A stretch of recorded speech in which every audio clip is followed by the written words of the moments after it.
ओम शांति। 21/11/2023 प्रातः मुरली। ओम शांति। बाप दादा मधुबन। बाबा पढ़ा रहे हैं। मीठे बच्चे, सेकंड में मुक्ति और जीवन मुक्ति प्राप्त करने के लिए मन मना भाव मध्याजी भाव बाप को यथार्थ पहचान कर याद करो और सबको बाप का परिचय दो। प्रश्न: किस नशे के आधार पर ही तुम बाप का शो कर सकते हो? उत्तर: नशा हो कि हम अभी भगवान के बच्चे बने हैं, वो हमें पढ़ा रहे हैं। हमें ही सब मनुष्य मात्र को सच्चा रास्ता बताना है। हम अभी संगम युग पर हैं। हमें अपनी रॉयल चलन से बाप का नाम बाला करना है। बाप और श्री कृष्ण की महिमा सबको सुनानी है। गीत: आने वाले कल की तुम तकदीर हो।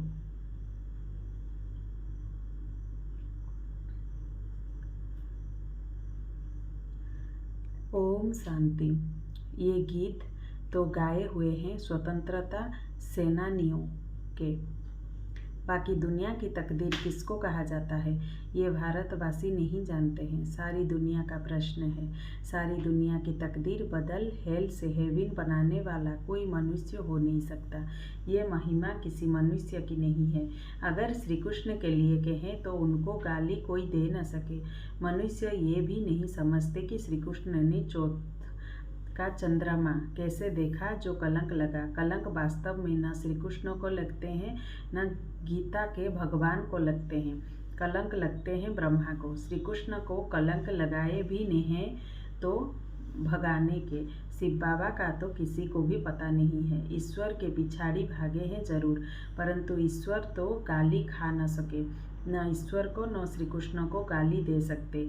दोनों की महिमा जबरदस्त है। श्री कृष्ण की भी महिमा नंबर 1 है। लक्ष्मी नारायण की इतनी महिमा नहीं है क्योंकि वो शादीशुदा है। श्री कृष्ण तो कुमार है, इसीलिए उसकी महिमा ज़्यादा है। भल लक्ष्मी नारायण की महिमा भी ऐसे ही गाएंगे। 16 कला संपूर्ण निर्विकारी। श्री कृष्ण को तो फिर द्वापर में दिखाया है। समझते हैं ये महिमा परंपरा से चली आई है। इन सब बातों को भी तुम बच्चे जानते हो। ये तो ईश्वरीय नॉलेज है। ईश्वर ने ही राम राज्य स्थापन किया है। राम राज्य को मनुष्य समझते नहीं हैं। बाप ही आकर इन सब की समझ देते हैं। सारा मदार है गीता पर। गीता में ही रंग लिख दिया है। कौरव और पांडवों की लड़ाई तो लगी ही नहीं तो अर्जुन की बात ही नहीं। ये तो बाप बेट पाठशाला में पढ़ाते हैं। पाठशाला युद्ध के मैदान में थोड़े ही होगी। हाँ, ये माया रावण से युद्ध है। उन पर जीत पानी है। माया जीते जगत जीत बनना है, परंतु इन बातों को जरा भी समझ नहीं सकते। ड्रामा में नूंद ही ऐसी है। उन्हों को पिछाड़ी में आकर समझना है और तुम बच्चे ही समझा सकते हो। भीष्म पितामह आदि को हिंसक बाण आदि मारने की बात ही नहीं है। शास्त्रों में तो बहुत ही बातें लिख दी हैं। माताओं को अनेक उनके पास जाकर टाइम लेना चाहिए। बोलो, हम आपसे इस संबंध में बात करना चाहते हैं। ये गीता तो भगवान ने गाई है। भगवान की महिमा है। श्री कृष्ण तो अलग है। हमको तो इस बात में संशय आता है। रुद्र भगवानुवाच, उनका ये रुद्र ज्ञान यज्ञ है। यह निराकार परमपिता परमात्मा का ज्ञान यज्ञ है। मनुष्य फिर कहते श्री कृष्ण भगवानुवाच। भगवान तो वास्तव में एक को ही कहते हैं। उनकी फिर महिमा लिखनी चाहिए। श्री कृष्ण की महिमा ये है। अब दोनों में गीता का भगवान कौन है? गीता में लिखा हुआ है सहस राजयोग। बाप कहते हैं कि बेहद का संन्यास करो। देह सहित देह के सर्व संबंध छोड़ अपने को आत्मा समझो। मनमना भव मध्याजी भव। बाप समझाते तो बहुत अच्छी रीति से हैं। गीता में है श्रीमद् भगवानुवाच। श्री अर्थात श्रेष्ठ तो परमपिता परमात्मा शिव को ही कहेंगे। श्री कृष्ण तो दैवी गुण वाला मनुष्य है। गीता का भगवान तो शिव है जिसने राजयोग सिखाया है। बरोबर पिछाड़ी में सब धर्म विनाश हो, एक धर्म की स्थापना हुई है। सतयुग में एक है सतयुग में एक ही आदि सनातन देवी देवता धर्म था।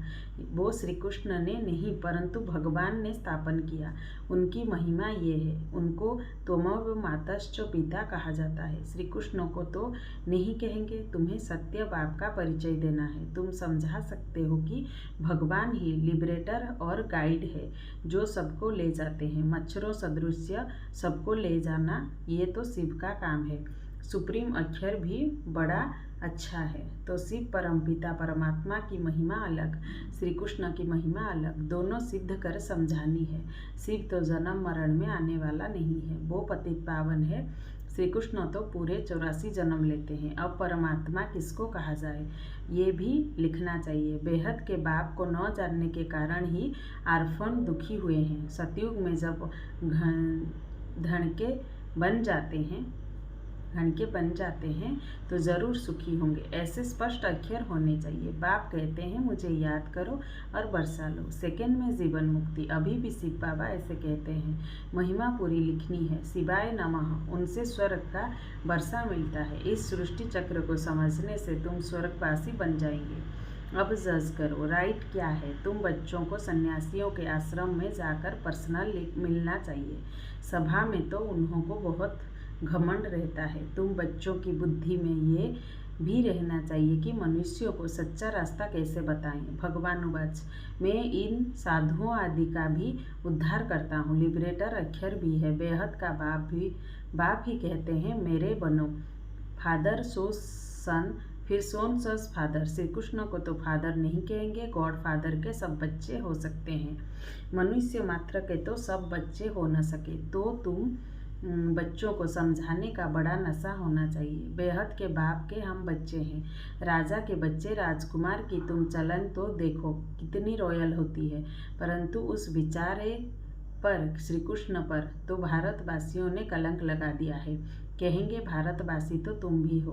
बोलो हाँ हम भी हैं, परंतु हम अभी संगम पर हैं। हम भगवान के बच्चे बने हैं और उनसे पढ़ रहे हैं। भगवानुवाच तुमको राजयोग सिखलाता हूँ। श्री कृष्ण की बात हो नहीं सकती। आगे चलकर समझते जाएंगे। राजा जनक ने भी इशारे से समझा है ना।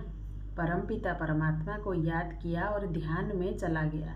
ध्यान में तो बहुत जाते रहते हैं। ध्यान में निराकारी दुनिया और वैकुंठ देखेंगे।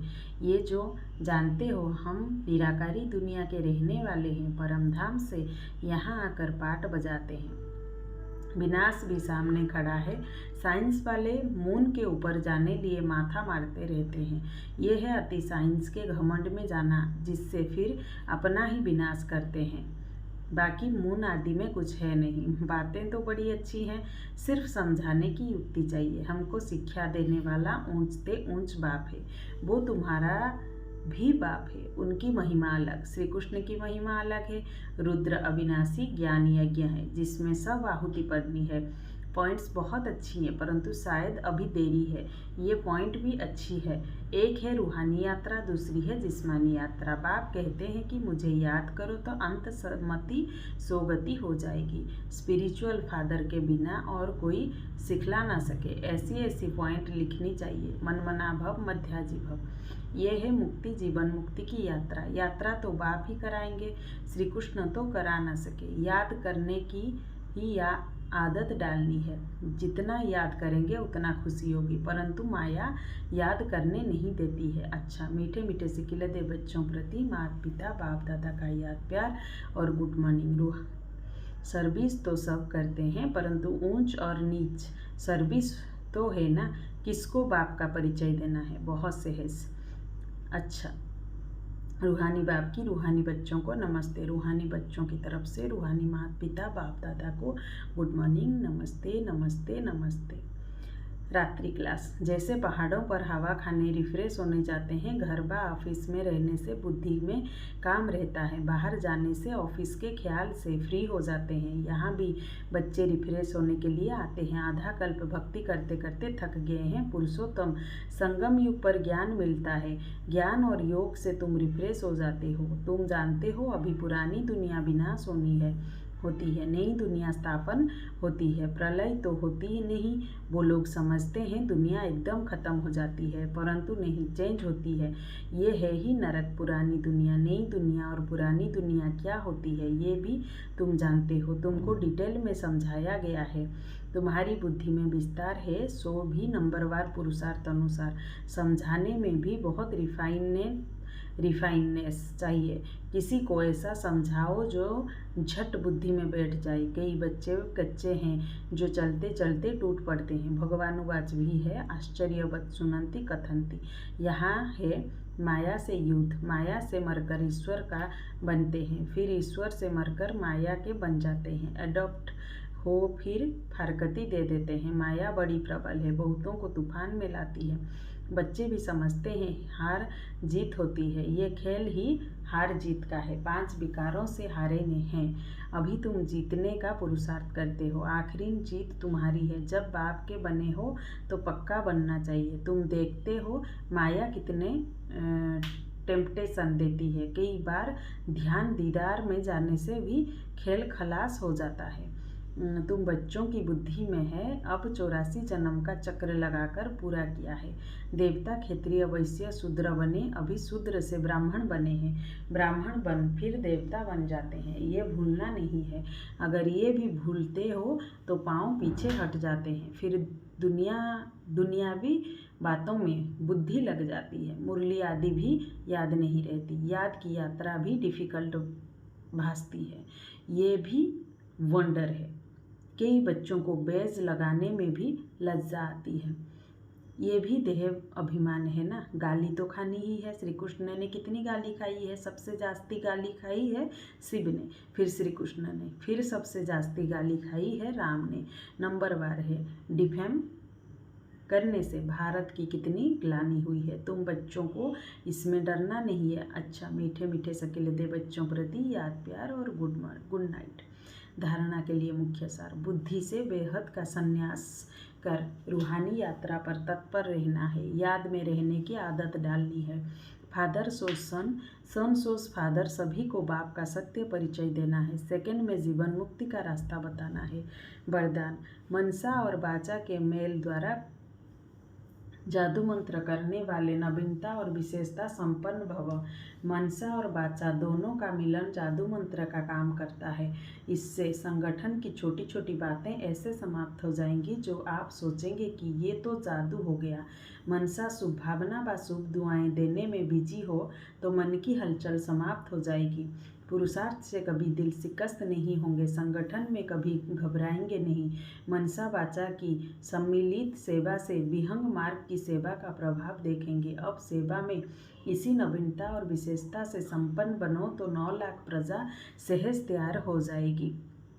स्लोगन। बुद्धि यथार्थ निर्णय तब देगी जब पूरे 22 बनेंगे। मातेश्वरी जी के मधुर महावाक्य। कलयुगी असार संसार से सतयुगी सार वाली दुनिया में ले चलना किसका काम है? इस कलयुगी संसार को असार संसार क्यों कहते हैं? क्योंकि इस दुनिया में कोई सार नहीं है। माना कोई भी वस्तु में वो ताकत नहीं रही, अर्थात सुख शांति पवित्रता नहीं है जो इस सृष्टि पर कोई समय सुख शांति पवित्रता थी। अब तो ताकत नहीं है, क्योंकि इस सृष्टि में 5 भूतों की प्रवेशता है। इसीलिए ही इस सृष्टि को भय का सागर अथवा कर्म बंधन का सागर कहते हैं। इसीलिए ही मनुष्य दुखी हो परमात्मा को पुकार रहे हैं।